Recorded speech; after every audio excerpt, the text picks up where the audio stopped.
Okay, today we're actually playing some Heroes Charge, and I'm actually doing this with commentary, which I don't typically do with most of my videos except Hearthstone, but this is more of an instructional video, so let's go ahead and do this now. For starters, we're going to be talking more about Guild Raid. A few of my guildmates a while back had asked, what do you do as far as putting a good team together? And I'm going to kind of guide you to, first off, how to look up the best teams, and then you can kind of be a little creative from there, and then I'll show you some gameplay of me trying to get a record. So for starters, I'm going to tell you something common sense. Make sure that whoever you're going to use is going to be as highest levels as it can. Now, actually, I should show you my profile first. Right now, I am currently level 102. So all of my heroes can be maxed at 102, and that's it. Um, and of course, it looks like I'm actually getting close to leveling. So soon, by the end of today or tomorrow, I should be at level 103. So looking forward to that. It shows my guild ID and the guild name, which is Devotion. Now, this will be posted on YouTube, but this will also be on a Facebook page that my officer, Hogswag, put together. So I'm going to put this on there so that the guild can look at it, and then we can kind of discuss it from there. Moving along, first thing we're going to go with the common sense thing, just letting you know, level up your players as high as you can. So my Bear Warrior, who's very important as far as guild raid is concerned, is at 102. You want to make sure their skills are maxed. So tapping on skills now. Everybody's at 102. Now you're going to notice once you're in the triple digits and levels that the cost to level up each skill is going to go up dramatically. I think it goes from like 80,000 to like 200,000 or something like that. It's crazy. And especially if you have a legendary ability, meaning five abilities, that's a lot more gold you're going to spend. So just make sure you have that. But by the time you're in the triple digits, you should be able to get gold pretty easily doing, uh, I think you call it Crusade and things like that. So that shouldn't be easy. And then, of course, Booty Cave will help you as well. On top of that, you want to make sure that their hero is 5 stars. And then, of course, you want to make sure that they are promoted as high as they can as far as their color. So right now, my Bear Warrior is red plus one. And I could promote them because I have everything equipped. Everything is enchanted because you see the 5 dots to the right of each equipment that basically indicates that your people have been equipped properly and enchanted properly. The reason that I'm not promoting them to red 2 because I'm looking at the items right now, and one, I can't put it together, that one at least. But that's not the main. Actually, here is the main reason. It's not the fact that I just can't make the equipment yet. This particular item requires me to be hero level 105. So for me, there's no point in promoting this person to plus 2 in red if I can't even equip all the equipment. Because at the end of the day, you're going to be weakening yourself by promoting if you can't equip everything. I mean, maybe if I could equip the 4 items on the bottom, it might be okay. But I'm looking right now and it doesn't seem. Well, okay, I could probably do the Crusade Sword. I could do the Haste Daggers. I could do the Bloody Daggers. And I'm pretty sure, yeah, I could probably do this either today or tomorrow. But typically, you don't want to promote unless you're able to equip at least 4 items. And then, of course, enchant them right afterwards. But anyway, make sure your people are where they need to be. And if not, just work on them. I mean, there are still people I need to work on myself. So totally understand. Now, the guild that I'm in is Devotion. It's a casual guild, but we're very active. As you can tell, we have over 100,000 stamina, and we have guild raids 14 through 19 open. As you can tell, 14 we're about to finish that today. 15's got a little bit. 16 we're probably going to be Gatlin's probably going to get done today as well, and then you have 17 through 19, which will be a little while. So just to kind of give everyone reference, I do hold a couple of records, so I want to kind of prove to you that I do know what I'm talking about. So we're going to go to one of these levels on 15. This is also how you can tell what the best teams are. Once you select a level, if you go to rankings, it's going to pull up a list of, well, first off, it'll tell you which guild has beat it. I'm not sure if it's the first one to beat it or if it's the, yeah, I'm thinking this is the first team that beat it or the fastest. I'm not 100% sure. But this will be first place damage all the way down to the top 10, who's done the most damage. So as you can tell, you can see the lineup they use to get that kind of damage, where they're promoted to. So as you can see, a lot of these people are like red +1 or potentially red +2. Um, Now, if you go down just a little bit, first off, I have to shout out to the number 4 ranked person. He actually just left our guild about a week ago, but he was a really good player. So hopefully he's doing well. And as you can see, number 8, I actually hold the number 8 record for most damage dealt on this particular stage. And this is the team that I use. So as you can tell, there are lots of varieties of teams that people are using. There are a few, as you can tell, some of these heroes are about the same, but you can use about the same 3 or 4 heroes and then throw in 1 or 2 differences that you have that are strong enough and then try them out. So I'm going to go to another one that I actually have a record on as well. Here we go. I think this is it.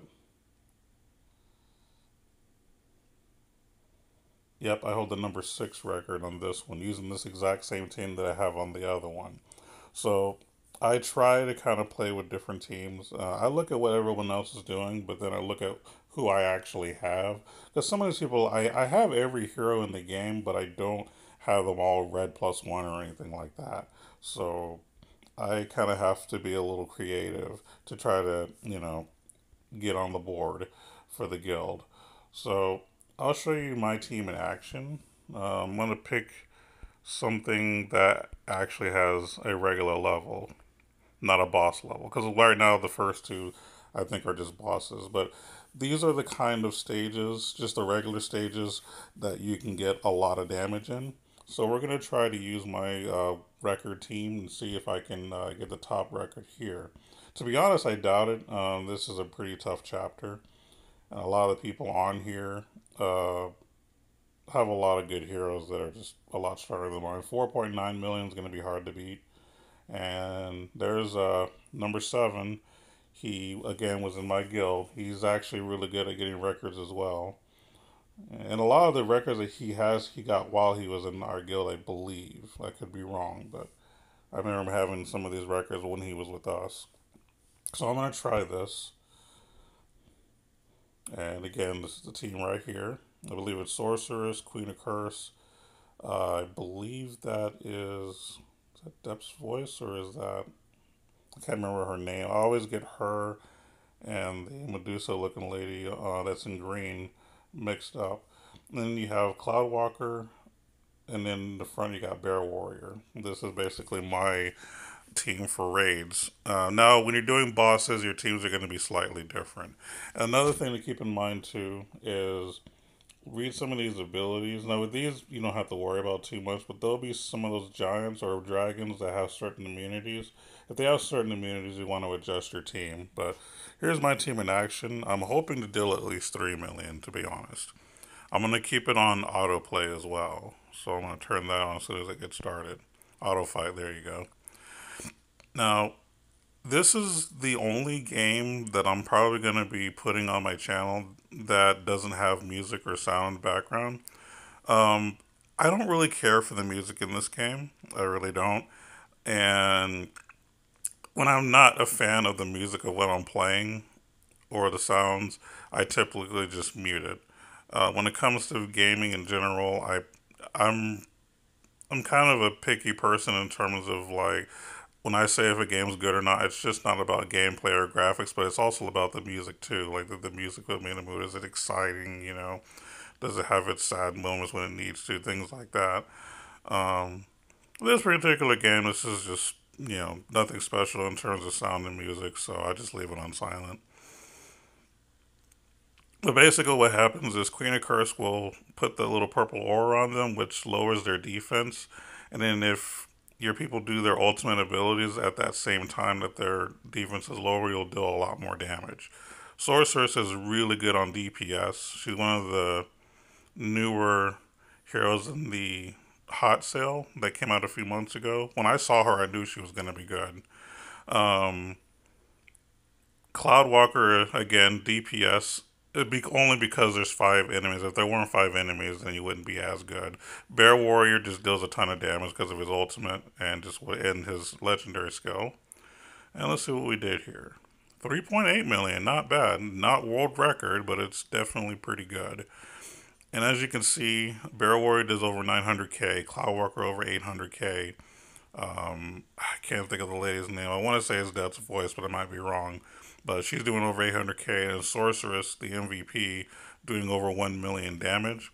Queen of Curse is usually not going to deal much damage, but that's okay. She's really there just to lower your enemy's defense so that the rest of your team can deal the majority of the damage. So that's a good example of who to use when you're doing guild raid. Now, since we're almost done with this one, I'm going to try to fight this boss here. I'm not even going to really look into too much detail. This team's a little different. Anytime that you do a boss battle, you want to switch up your team a bit because basically there are different strats on how to beat different bosses. This one, Dwarf Warrior, is kind of annoying because typically he'll kill who's ever in your front line.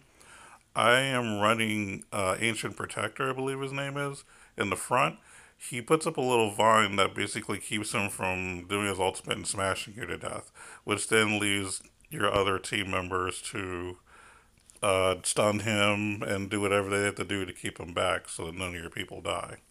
Now, if you notice, I'm not using Cloudwalker because against one person he doesn't deal that much damage. So instead I'm using Tusk Storm. Now, unfortunately, he's not red, but he's the best I have as far as, one, dealing good damage, and two, he also boosts the damage as well. Like you just saw right there, everyone has that red icon. They're now dealing extra damage. So Tusk Storm is really good in raid as well. I'm also using Imperial Executioner, the one in the middle that has an L. Uh, he is good, really, for keeping Dwarf Warrior at bay by turning him into a chicken or something, and he can deal some damage with his ultimate as well. So he's not too bad in raid. I typically use him on bosses mostly. Him and Tusk Storm are usually like two of my boss teams, and I'm actually needing to put them at red, and I will eventually. Um, as you can tell in the background, Ancient Protector did his ultimate and is now in the back row. So what's happening is he's gaining energy. His 3 little plants are poking him with seeds. It's actually kind of cool. And there we go, 1.6 million. It's not a whole lot of damage. I didn't expect to do a whole lot. And there you go. Of course, Sorceress MVP with over 500k. Queen of Curse was basically support, same with Tusk Storm. Imperial Executioner and Ancient Protector did a little over 300k, so not bad. But that's just kind of an example of where you might need to change up your team. So yeah, always take a look at the rankings of whatever level your guild rate is on to kind of give you an idea of where to go. And then from there, go ahead and just make a team based off of that that might be able to help you deal the most damage for your guild. And of course, the more damage you deal, the more gold you get. So that's very important too. Some honorable mentions. Fallen Dominion is good in some scenarios for guild raid, which is this guy right here. He used to be the best minion in the game, but due to a lot of heroes coming out lately, he hasn't been so good in red, but I'm still trying him out. Um, oh, I was wrong. Her name is Vengeance Spirit. This is the lady that I've been using in the middle for my regular record team. I'm trying to see who else I haven't been using that's pretty good. Let's see. I know in like a chapter 13 boss, Machinist is really good. I don't know. I don't really use him in any other game. Oh, a Ninja Assassin. He's really, really good in raid. It's just right now where I'm at, he's not red and he's not doing as well as he should. Well, either way, that's the video, and you guys take it easy.